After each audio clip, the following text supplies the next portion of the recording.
The 70s and 80s were overflowing with cinematic greatness, but not every classic found its audience. These 10 films failed on release, ignored, mismarketed, or just too strange for their time. Today, they're cult gems. Bold, unforgettable, and absolutely worth revisiting. The start of the 70s, one of America's greatest directors made his most personal movie, and it tanked. That film was McCabe Mrs. Miller, 1971. Robert Altman reinvented the Western into a bleak anti-myth about capitalism and corruption. Audiences wanted a heroic gunslinger. Instead, they got Warren Beatty as a doomed dreamer and Julie Christie as the brains of the operation.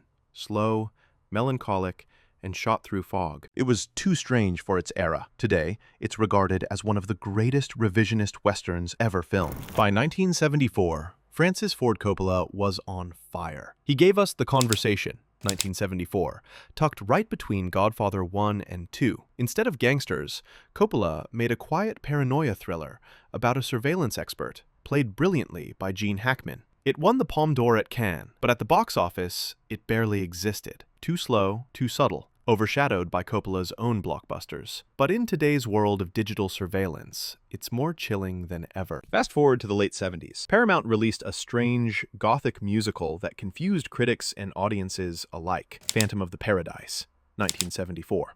Brian De Palma's rock opera bombed in theaters, but later exploded as a cult sensation. Think Rocky Horror, but nastier, weirder, and way ahead of its time. It's glam, camp, and satire all rolled into one. In 1980, Michael Cimino, fresh off his Oscar win for The Deer Hunter, delivered Heaven's Gate, 1980.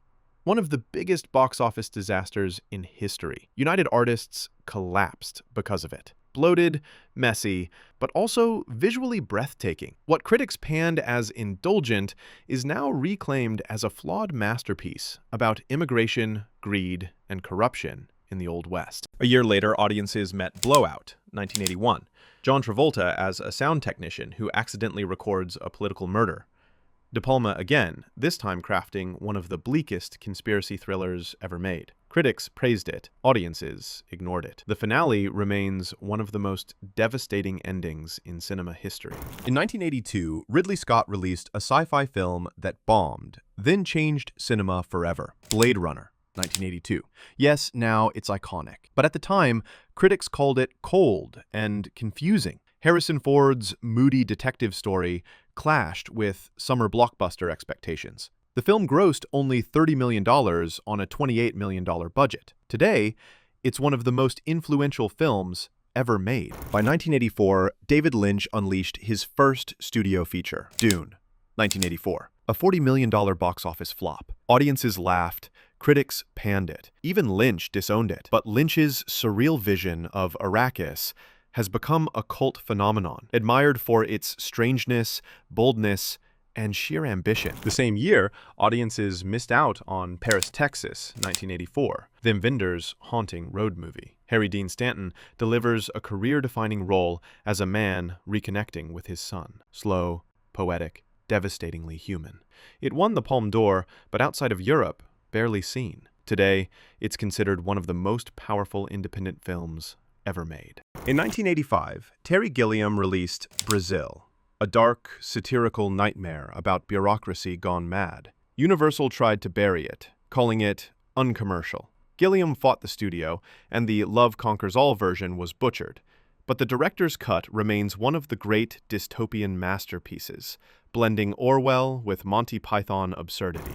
Finally, in 1989, Gus Van Sant gave us Drugstore Cowboy, 1989. A raw indie film about a gang of drug addicts in the Pacific Northwest. Matt Dillon's best role. Brutal, funny, tragic, and ignored by mainstream audiences. It opened the door for the American indie boom of the 90s, but most people never saw it. These are the kind of films buried under the weight of blockbusters, but each one changed cinema in its own way.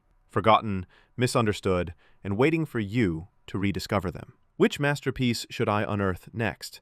Drop your suggestions in the comments.